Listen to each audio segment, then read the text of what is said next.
Mes frères, écoutez la voix de celui qui a vu les siècles naître. Avant même que vous ne respiriez votre premier souffle, mon Père avait déjà tracé des chemins qui transcendent la poussière de la terre. Aujourd'hui, je veux vous conduire dans une vallée couverte de silence, la dispute pour le corps de Moïse. Vous connaissez le libérateur qui leva le bâton contre la mer, qui monta sur la montagne en feu et en redescendit avec des lois gravées par des flammes divines. Mais ce qui s'est passé lorsque ses yeux se sont fermés à Moab demeure enveloppé d'un épais mystère.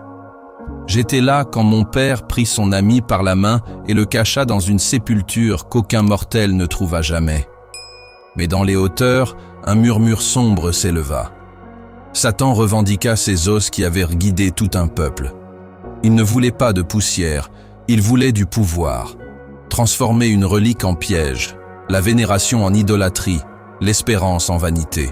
Alors Michel, prince des armées, avança, non avec une épée d'acier, mais avec une parole d'autorité. « Que le Seigneur te réprime !» Devant ce décret, l'accusateur recula, mais l'énigme demeura. « Mes frères, pardonnez-moi d'interrompre un instant cette histoire, mais je voudrais vous demander quelque chose. Abonnez-vous à cette chaîne et activez les notifications. Cela aidera la parole à toucher de plus en plus de personnes, transformant des inconnus en frères dans la maison de mon Père. Pourquoi mon Père permit-il une telle querelle? Parce que même dans la mort d'un serviteur, il parle de vie. Dans cette scène cachée, percevez la bataille qui se livre pour chaque cœur. L'ennemi veut faire de vous des monuments à l'orgueil, tandis que le ciel aspire à vous conduire vers l'humilité qui libère de l'esclavage de la fausse adoration. Réfléchissez, mes frères, si la poussière d'un corps a suscité une guerre dans les hauteurs, combien vaut l'âme qui habite en vous? Quelle voix résonnera dans votre être? Mes frères, pardonnez-moi d'interrompre un instant cette histoire, mais je voudrais vous demander quelque chose. Abonnez-vous à cette chaîne et activez les notifications. Cela aidera la parole à toucher de plus en plus de personnes, transformant des inconnus en frères dans la maison de mon Père. Mes frères, quand le monde ne voyait qu'une menace, mon Père voyait un dessein. Tandis que Pharaon décrétait la mort des garçons hébreux, un bébé fut placé dans un panier et jeté dans le fleuve, non pas vers la mort, mais vers son destin. Ce bébé, c'était Moïse. Élevé dans le palais de celui qui voulait le tuer, il apprit à marcher entre trône et chaîne. Mais un trouble habitait son âme. Il ne pouvait oublier le peuple esclave, ni qui il était réellement. Lorsqu'il vit un Égyptien frapper un Hébreu, il réagit avec fureur et le tua. Alors il s'enfuit. Non par lâcheté, mais parce que le temps d'agir par la force humaine était terminé. Dans le désert, où tout semble mourir, mon Père l'appela par le feu. Un buisson ardent qui ne se consumait pas, un appel qu'on ne pouvait ignorer. Moïse argumenta, hésita, avoua son bégaiement, son incapacité. Et pourtant, il fut choisi. Parce que mon Père ne cherche pas les forts, mais les disponibles. Apprenez de cela. Lorsque vous ne voyez en vous que des faiblesses, sachez que ce sont justement ces lieux que mon Père veut utiliser. Moïse était un improbable. Et c'est toujours à travers les improbables que le ciel révèle sa force. Quelle partie de votre histoire essayez-vous de cacher alors que mon Père veut en faire un appel? L'histoire de Moïse n'a pas seulement été marquée par ses débuts miraculeux, mais par un chemin où la foi et l'endurance furent de mises à l'épreuve, jour après jour. Mes frères, souvenez-vous de comment mon Père étendit sa main puissante et transforma les plaies en signes, les eaux en murailles, la poussière en témoignage. Pharaon résistait, le peuple doutait, mais la fidélité de mon Père ne fléchit jamais. Quand les Hébreux arrivèrent à la mer et que l'armée les poursuivait, Moïse leva son bâton et l'impossible arriva. La mer s'ouvrit. Ils ne traversèrent pas par hasard, mais par promesse. Et ensuite vint le désert, un lieu où chaque pas exigeait confiance. Le pain tombait du ciel, mais il ne pouvait être gardé pour le lendemain, car le lendemain aussi dépendait de la foi. L'eau jaillissait du rocher, mais seulement quand on croyait. Le peuple murmurait, se lassait, se retournait contre Moïse. Et pourtant, Il avançait, ferme. Mes frères, chaque miracle dans le désert était une leçon. La véritable liberté n'est pas seulement de sortir d'Égypte, mais de retirer l'Égypte de l'intérieur de soi. Et combien parmi vous marchent encore avec des chaînes invisibles, même après avoir été libérés? Le désert n'est pas un châtiment, c'est une taille. Là où vous n'avez que la présence de mon Père, et cela suffit amplement. Oh, Alida. Un jour, Moïse monta sur le mont Nebo. Il n'était plus le jeune fugitif, ni le leader infatigable. Il était un serviteur fatigué, qui avait tout donné. Là-haut, mon Père lui montra la terre promise, celle qu'il avait conduit le peuple à atteindre, mais où lui-même ne mettrait pas les pieds. Et pourquoi? Parce qu'un jour, dans un accès de colère, alors qu'il devait parler au rocher, il le frappa. Il agit par impulsion, et cela eut un prix. Mes frères, apprenez ceci. Même les plus proches de mon Père sont corrigés lorsqu'ils s'écartent de l'obéissance. Mais cela n'effaça pas l'amour de mon Père. Au contraire, Moïse eut un privilège unique, mourir en regardant la promesse.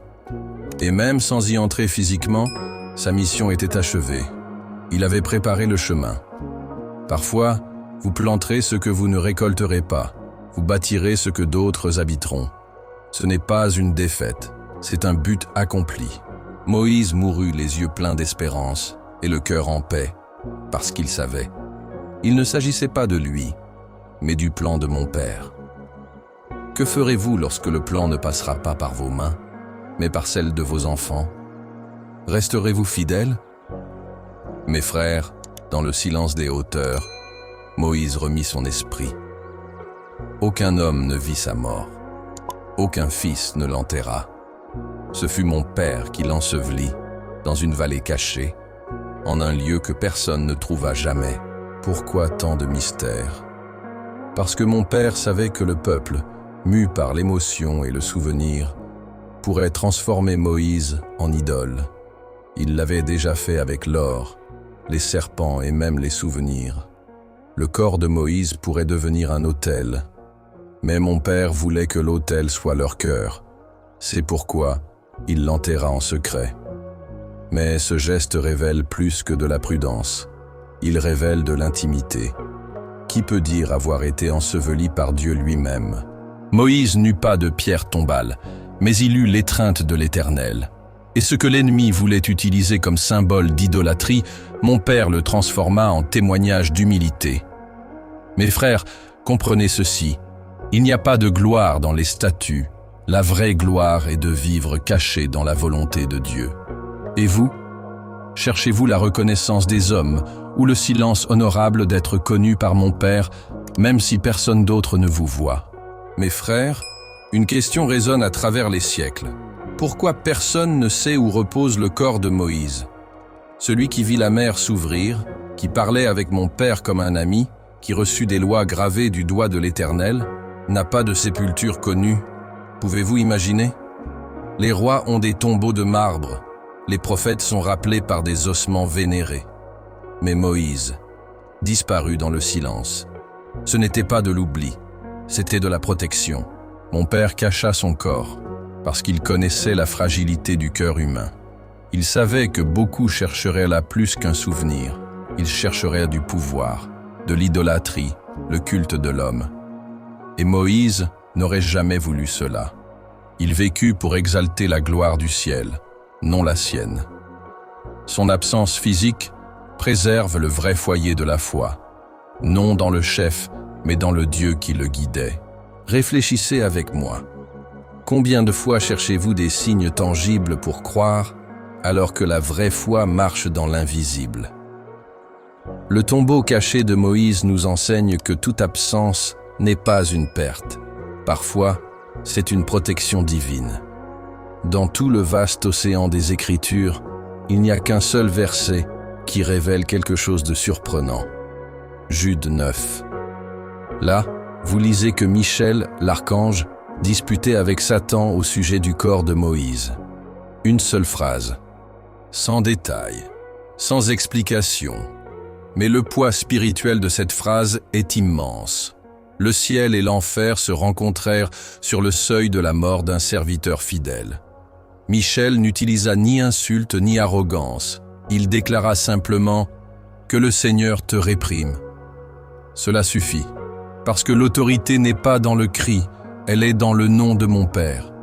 Mes frères, ce petit passage ouvre nos yeux sur des réalités invisibles. Tout ce qui est saint n'est pas à l'abri de la dispute. Le corps de Moïse, déjà sans vie, était encore assez précieux pour que l'ennemi lutte pour lui. Et si cela arriva pour un corps, imaginez pour l'âme de chacun de vous. Vous croyez être oublié, mais il y a des guerres livrées à votre sujet que vos yeux ne voient pas. Ayez confiance. Michel lutte encore, et mon Père veille toujours. Ce qui se passa à cet instant céleste fut plus qu'une dispute pour des restes mortels. Ce fut une déclaration de principe. Michel, un des princes du ciel, ne débattit pas avec Satan. Il ne descendit pas au niveau de la provocation. Il prononça simplement la sentence divine. Le Seigneur te réprime. Mes frères, il y a une force dans cette posture. Parce qu'il y a des moments où le silence, allié à l'autorité de mon Père, a plus de pouvoir que n'importe quel argument. Satan est maître des accusations, et ne vous y trompez pas. Il connaissait bien le passé de Moïse, ses erreurs, ses fautes, sa désobéissance au rocher. Mais Michel n'entra pas dans ce piège, parce que la rédemption ne se défend pas avec des paroles humaines, mais avec le sceau de l'Éternel. Comprenez-vous ce que cela signifie? Que lorsque l'ennemi essaie de vous rappeler vos péchés, la seule réponse nécessaire est que le Seigneur te réprime. Vous n'avez pas besoin de lutter seul. La justice n'est pas entre les mains des accusateurs, mais entre les mains du juste. Mes frères, vous pourriez vous demander pourquoi le corps de Moïse était-il si important? Après tout, il était mort. Il n'était plus le chef visible d'Israël. Mais c'est là que le mystère s'approfondit. Ce que Satan voulait, ce n'était pas de la chair et des os. Il voulait de l'influence. Il voulait transformer ce corps en monument, en symbole de pouvoir humain. Le peuple d'Israël, qui avait déjà adoré des veaux et des serpents d'airain, tomberait facilement dans le piège de vénérer le corps du libérateur. Vous comprenez? Satan voulait transformer un tombeau en trône, un cadavre en idole. Et c'est pour cela que mon Père a agi avec tant de précision pour protéger le cœur du peuple. Le corps de Moïse devint un territoire spirituel, non par lui-même, mais par ce qu'il représentait. Et aujourd'hui encore, beaucoup sont séduits par des images, des souvenirs, des symboles qui prennent la place qui n'appartient qu'à Dieu. Gardez ceci en mémoire, ce qui semble mort a souvent encore du pouvoir, pour le bien ou pour la tromperie. Et c'est pourquoi tout doit être dans les mains de mon Père. Mes frères, quand nous regardons avec des yeux spirituels, nous comprenons que ce qui était en jeu n'était pas un corps inerte, mais une semence d'influence qui pourrait fleurir en idolâtrie, en division et en égarement. Satan savait que le peuple respectait Moïse. Il était celui qui parlait avec mon Père face à face, qui intercédait pour les Israélites lorsqu'ils méritaient le jugement, qui accomplissait des miracles devant l'Égypte et le désert. Si l'ennemi mettait la main sur son corps, il transformerait le respect en culte, le souvenir en piège. Cette dispute révélait une vérité plus profonde. Les guerres les plus intenses ne se livrent pas pour ce qui est visible, mais pour ce qui habite l'invisible, le cœur, la mémoire, l'adoration. Vous pensez que l'ennemi veut seulement détruire? Non, il veut corrompre ce que mon Père a sanctifié. Il voulait que le peuple s'incline devant l'image de Moïse, plutôt que devant la présence vivante du Très-Haut. Et je vous le dis, prenez garde à ce que vous mettez sur le piédestal. Parfois, ce qui semble être un honneur peut être le début de l'idolâtrie. Même après sa mort, Moïse avait encore un rôle dans le plan éternel de mon Père. Vous vous souvenez de la montagne de la Transfiguration? Là, devant les yeux étonnés de Pierre, Jacques et Jean, apparurent deux hommes, Élie et Moïse. Oui, mes frères, ce même Moïse qui avait été enseveli par mon Père apparut glorifié, à mes côtés, en ce moment sacré. Cela montre que la mort n'a pas été la fin de son histoire. Le ciel avait déjà écrit le chapitre suivant. Maintenant, pensez-y. Et si Satan avait gagné cette dispute? S'il avait pris le corps de Moïse et détourné sa mémoire, peut-être que le peuple l'aurait idolâtré, et son image n'aurait jamais pu être utilisée pour glorifier mon Père. Mais la victoire appartint au ciel. Moïse fut préservé, purifié, et son apparition à la transfiguration révéla que le plan divin n'est pas interrompu par la mort. Mes frères, écoutez cela avec le cœur. Ce qui semble terminer est souvent un nouveau commencement caché dans l'éternité. Avec mon Père, même la fin fait partie de la promesse. Mes frères, le peuple d'Israël portait une fragilité que beaucoup portent encore aujourd'hui. La recherche de quelque chose qu'ils peuvent voir, toucher et contrôler. Ce fut ainsi lors de l'épisode du veau d'or.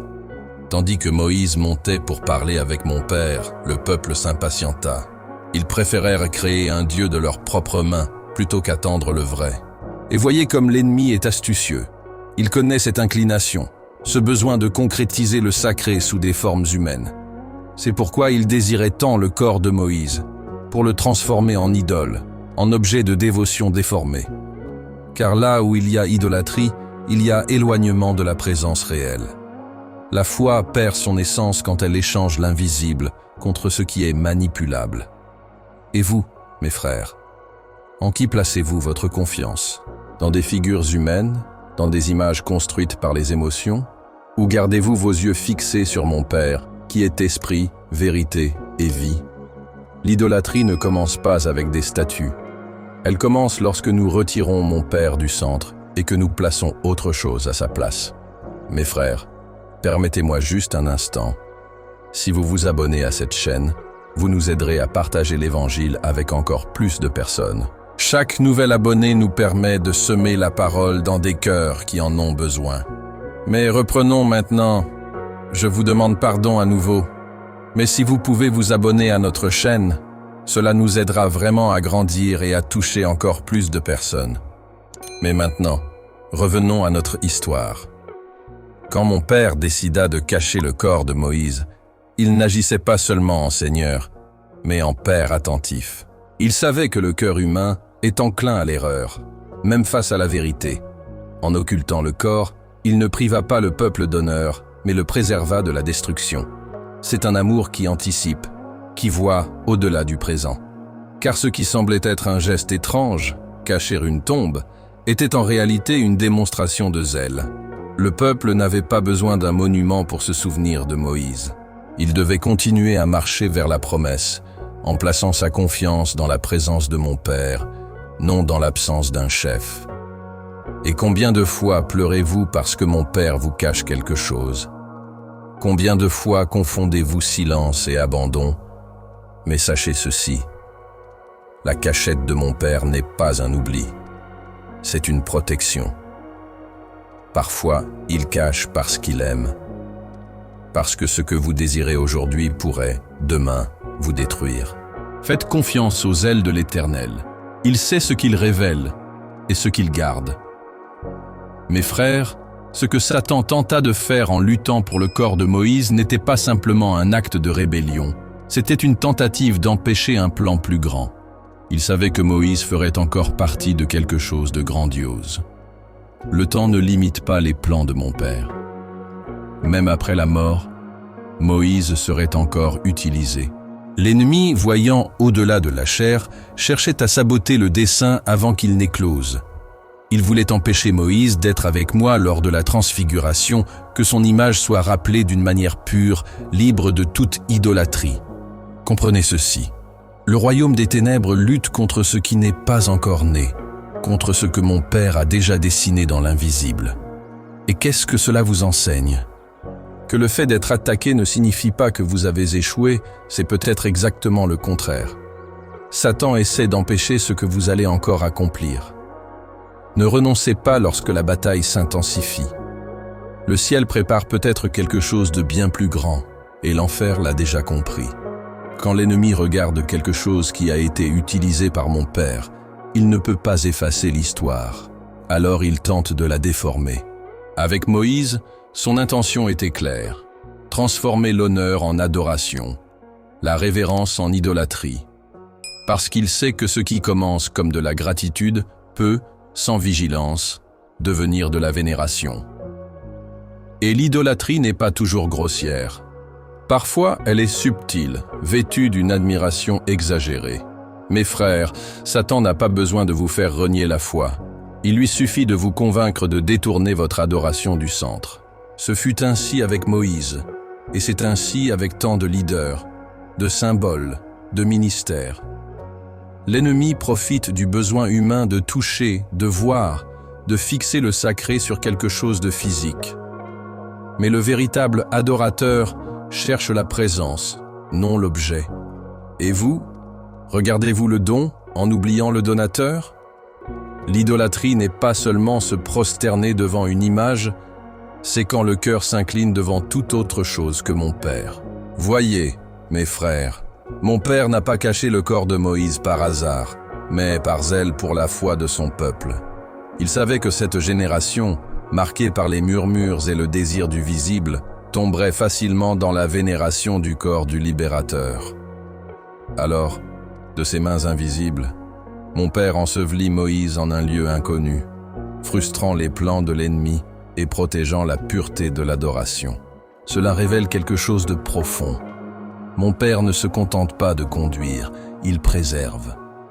Il anticipe les égarements avant qu'ils n'apparaissent, il protège les cœurs avant qu'ils ne glissent. Voyez-vous ce soin? Souvent, lorsque quelque chose vous est retiré ou caché, vous murmurez. Mais peut-être est-ce précisément là qu'il garde votre foi d'une chute. Si Moïse avait été exalté au-dessus du Créateur, le peuple se serait perdu. Mais en maintenant sa sépulture cachée, mon Père enseigna une leçon. La foi ne doit pas se fonder sur des hommes, mais sur le rocher qui ne chancelle jamais. Et ce rocher, c'est lui. Mes frères, l'ennemi est rusé. Il connaît le cœur humain mieux que vous ne l'imaginez. Il observe, apprend, étudie les inclinations de l'âme. C'est pourquoi son attaque n'était pas aléatoire. Il visa ce qui avait toujours été le point faible du peuple, le besoin de quelque chose de tangible à adorer. Quand Satan réclama le corps de Moïse, il ne voulait pas seulement défier mon Père, mais exploiter les faiblesses d'une nation. Il savait qu'il suffisait d'une relique pour transformer la foi en superstition. Combien parmi vous aujourd'hui s'attachent encore à des objets, à des expériences passées, ou même à des personnes comme si elles étaient des ancres de la foi? Attention, l'ennemi fait encore la même chose. Il n'a pas besoin de changer de stratégie, car le cœur humain reste vulnérable au même piège. Remplacer la présence par des symboles.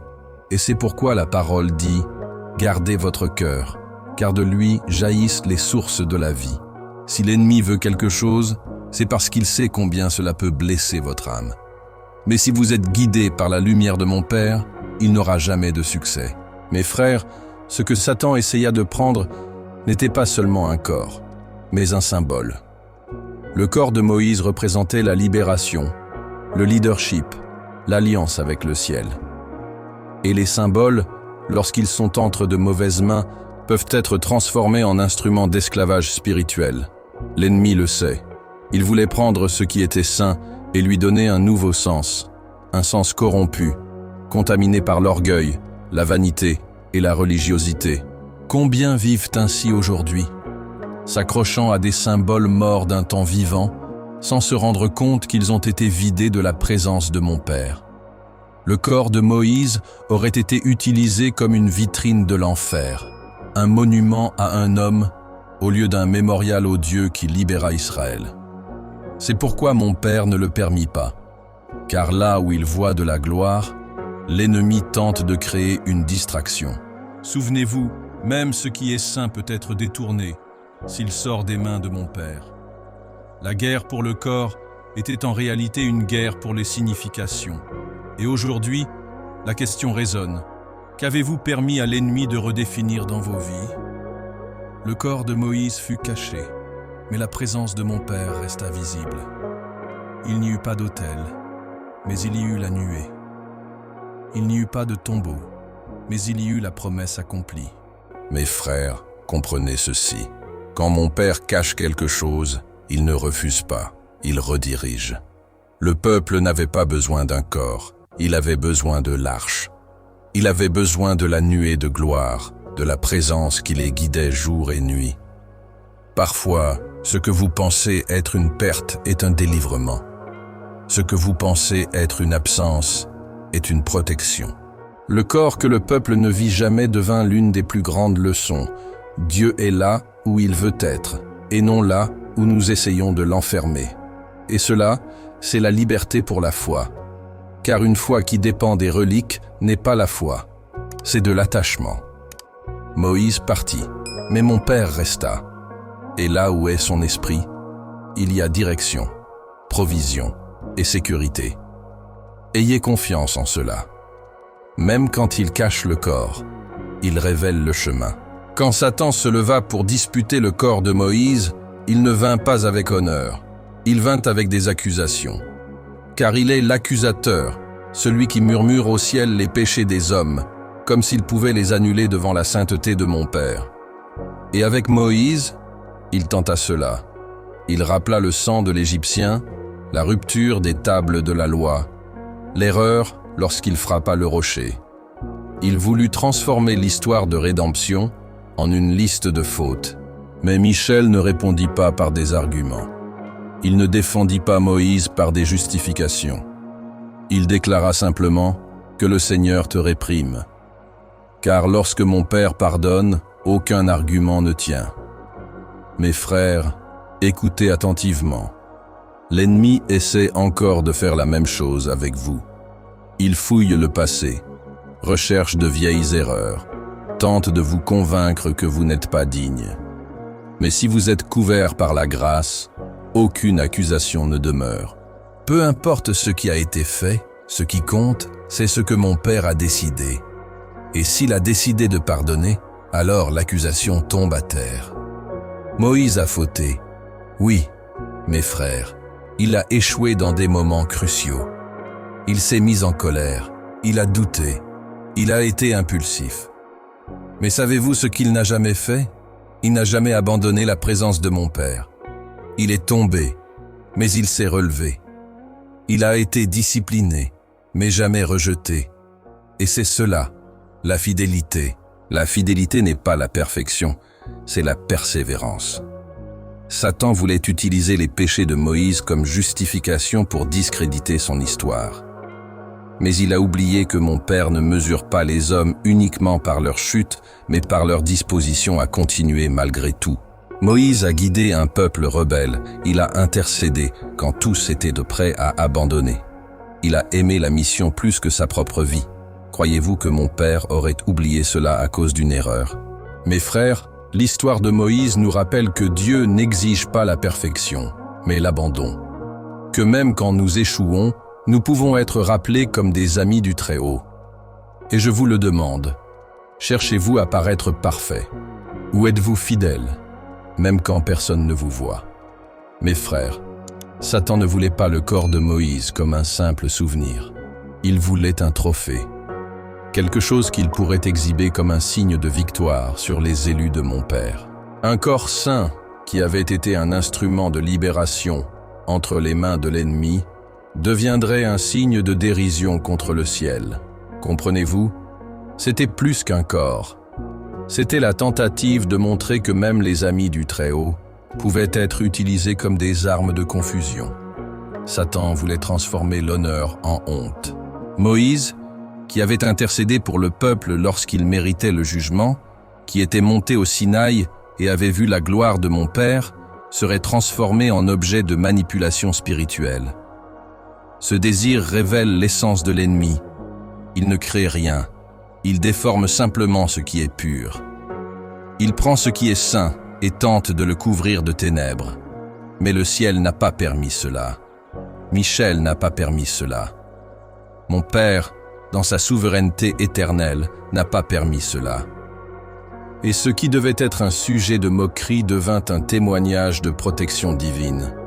Quand l'ennemi tente de faire de vous un trophée de défaite, souvenez-vous, entre les mains de mon Père, vous êtes des joyaux gardés. La dispute pour le corps de Moïse n'était pas seulement stratégique, elle était aussi chargée d'orgueil. Mes frères, rappelez-vous ce qui a fait chuter Satan. Le désir d'être comme Dieu. L'arrogance qui l'a expulsé de la présence du Très-Haut était la même qui l'animait dans cette vallée. Il voulait prouver qu'il pouvait revendiquer même les serviteurs les plus intimes de mon Père. Il voulait toucher à ceux qui avaient été scellés avec un dessein éternel. C'était une tentative d'affronter directement le ciel. Si Moïse a échoué, alors il est à moi, pensait-il peut-être. Mais ce qu'il ne comprend pas, et ne comprendra jamais, c'est que l'amour de mon Père va au-delà des échecs. Que la grâce couvre ce que l'orgueil ne peut atteindre. Satan voulait encore une fois s'exalter devant la gloire de Dieu. Mais il fut réprimandé, car aucun orgueil ne subsiste devant l'humilité du ciel. Voulez-vous savoir comment vous vainquez les attaques de l'ennemi? Ce n'est pas avec de l'arrogance, ni avec des arguments. C'est avec l'humilité. Là où il y a reddition, il y a protection. Là où il y a brisement, il y a victoire. Mes frères, peu importe à quel point l'ennemi planifie, peu importe à quel point sa stratégie semble ingénieuse, mon Père est au-dessus de tout. La dispute pour le corps de Moïse s'est terminée avant même de commencer. Ce n'est pas Michel qui a vaincu Satan avec une épée ou des cris. C'est l'autorité du ciel qui a réduit à néant toute intention. Que le Seigneur te réprime. Par ces mots, tout s'est achevé, car devant l'ordre de mon Père, tout genou fléchit, même celui des rebelles. Cette souveraineté ne s'exerce pas seulement sur les corps et les anges, mais sur chaque détail de votre vie. Rien n'échappe à son regard. S'il a caché le corps de Moïse, c'est parce qu'il savait ce qui devait être protégé. S'il permet que vous passiez par des batailles, c'est parce qu'il a déjà écrit la fin. Ne craignez pas les attaques que vous ne comprenez pas. Reposez-vous dans la certitude que mon Père gouverne même l'invisible. La victoire n'a jamais été entre les mains de l'ennemi. Elle a toujours appartenu au ciel. Le plus grand atout de Satan est l'accusation. Il pointe les fautes, rappelle les péchés, crie le passé comme si cela suffisait à annuler la promesse. Avec Moïse, ce n'était pas différent. Il avait fauté. Il avait frappé le rocher, tué un homme, brisé les tables de la loi. Et Satan voulait transformer cela en sentence. Mais là, dans ce moment de dispute, quelque chose d'éternel fut révélé. La grâce est plus forte que l'accusation. Michel ne discuta pas des mérites de Moïse. Il ne justifia pas les erreurs et n'essaya pas d'équilibrer la balance. Il montra simplement l'unique qui a le pouvoir de juger avec justice et amour, mon Père. Cela vous enseigne quelque chose de précieux. Le pardon ne dépend pas de la perfection de celui qui a fauté, mais de la décision de celui qui aime. Quand on vous rappellera ce que vous avez fait, rappelez à l'ennemi à qui vous appartenez. La croix n'a pas été dressée à cause de vies parfaites, mais pour des cœurs disposés à se rendre. Et cela, mes frères, l'enfer ne pourra jamais le comprendre, ni l'empêcher.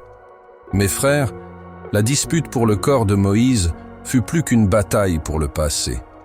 Ce fut une tentative désespérée de salir l'avenir. Satan ne supporte pas le plan du salut, et chaque fois qu'il le peut, il tente de le miner. Moïse était un symbole de libération. Son histoire annonçait quelque chose de plus grand, qui viendrait plus tard, et ce quelqu'un, c'est moi. L'ennemi voulait montrer que même les grands échouent, et qu'ainsi, aucun plan divin n'est fiable. Il désirait semer le doute dans le ciel et dans le cœur des hommes. Si Moïse, ami de mon Père, avait failli, comment pourrait-il y avoir de l'espérance pour les autres? Mais ce qu'il ne comprend pas, c'est que le salut ne se base pas sur le mérite, mais sur la miséricorde. Moïse n'a pas été rappelé pour sa perfection, mais pour son obéissance, son repentir, sa foi. Tout comme lui, vous ne serez pas sauvés par vos propres œuvres, mais par l'alliance scellée dans mon sang. Ce que l'ennemi tente de détruire, mon Père le rachète. La croix est la réponse finale à l'accusation.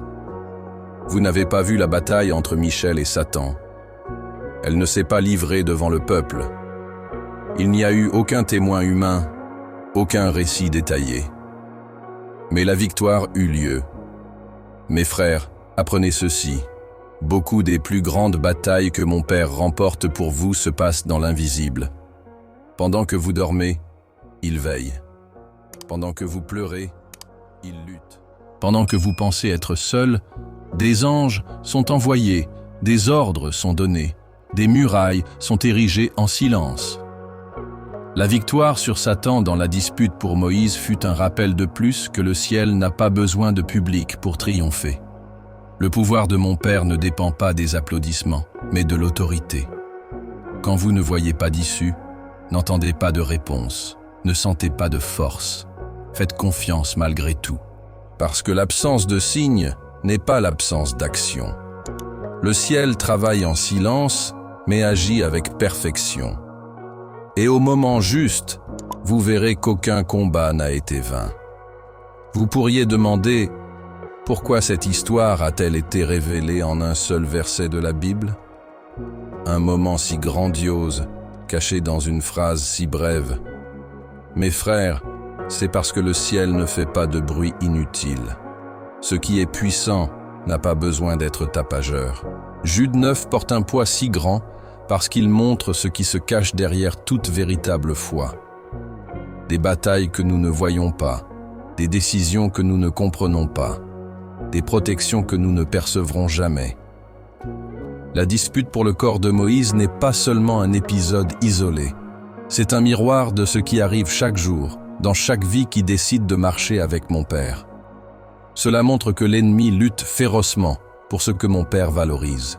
Et s'il a combattu ainsi pour un corps qui ne respirait plus, combien plus lutte-t-il pour une âme vivante comme la vôtre? Cette histoire, même cachée, crie une vérité éternelle. Vous êtes plus précieux que vous ne l'imaginez. Il y a une guerre pour vous, mais il y a aussi une promesse, et cette promesse est « La victoire a déjà été scellée ». Je vous demande pardon à nouveau, mais si vous pouvez vous abonner à notre chaîne, cela nous aidera vraiment à grandir et à toucher encore plus de personnes. Mais maintenant, revenons à notre histoire. Le peuple d'Israël ne savait rien de la dispute qui se déroulait dans l'invisible. Il pleurait la perte de Moïse, mais ne savait pas que mon Père luttait pour protéger jusqu'à sa mémoire. Et aujourd'hui, ce n'est pas différent. Mes frères, il existe des délivrances que vous ne percevrez jamais. Il y a eu des jours où l'ennemi a tenté de paralyser votre foi, de ruiner votre identité, de défigurer votre histoire, mais il n'a pas réussi. Parce que mon Père, qui veille sur chacun de vous, a érigé des murs là où l'ennemi voulait ouvrir des brèches. Il a fermé des portes que vous désiriez, parce qu'il voyait ce que vous ne voyiez pas. Il vous a caché du mal, comme il a caché le corps de Moïse. Et savez-vous ce que cela révèle? Que vous n'êtes pas seul. Vous ne l'avez jamais été. Il y a des anges qui se déplacent en votre faveur. Il y a des stratégies célestes qui s'accomplissent. Et tandis que l'enfer crie, mon Père garde dans le silence. Vous n'avez pas besoin de tout comprendre. Vous devez seulement faire confiance. Car il protège même ce que vous ne savez pas être en danger. Mes frères, maintenant que vous avez marché avec moi à travers cette histoire cachée mais profondément révélatrice, je vous invite à réfléchir. La dispute pour le corps de Moïse fut bien plus qu'un événement surnaturel entre Michel et Satan.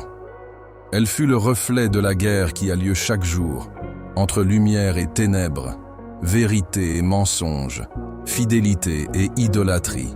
Vous avez vu comment l'ennemi lutte pour l'influence, comment il tente de déformer ce qui est saint, d'accuser les élus et de transformer l'héritage des fidèles en instrument de chute. Mais vous avez aussi vu comment mon Père agit avec sagesse, protection et souveraineté. Comment il garde ce qui est précieux, comment il honore ceux qui le servent avec intégrité, même avec des failles. Moïse fut caché, mais non oublié. Et plus tard, glorifié, non effacé. Cela nous enseigne que l'histoire de ceux qui appartiennent au ciel ne se termine pas avec la mort. Elle continue. Vous aussi, aujourd'hui, êtes au centre de cette même dispute. Vos choix, vos pensées, vos chemins, tout cela a une valeur éternelle. L'ennemi essaie encore de revendiquer des vies, de rappeler des fautes, d'utiliser des douleurs passées pour semer la peur, la honte, la paralysie. Mais tout comme Michel n'a pas argumenté avec Satan, vous n'avez pas besoin de vous justifier devant l'accusateur. Il suffit d'être couvert par l'amour et la grâce de mon Père. Il suffit d'être ferme dans la vérité, soumis à sa volonté, même sans comprendre tous les pourquoi. La vie de Moïse nous montre que le ciel travaille même quand personne ne voit, que mon Père lutte pour vous quand vous ignorez même être attaqué, et que la valeur d'une âme, pour lui, est plus grande que n'importe quel royaume terrestre. Maintenant, je vous le demande, avec tout mon amour, que choisirez-vous? Suivrez-vous la voie qui accuse, ou ferez-vous confiance à celle qui rachète?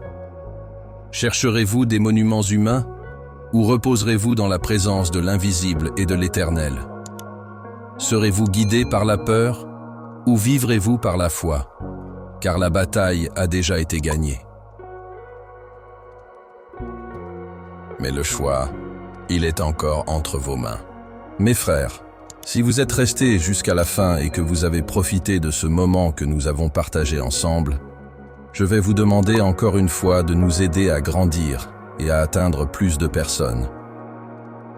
Abonnez-vous à cette chaîne, partagez cette vidéo avec vos amis et vos proches, diffusez du contenu de qualité autour de vous.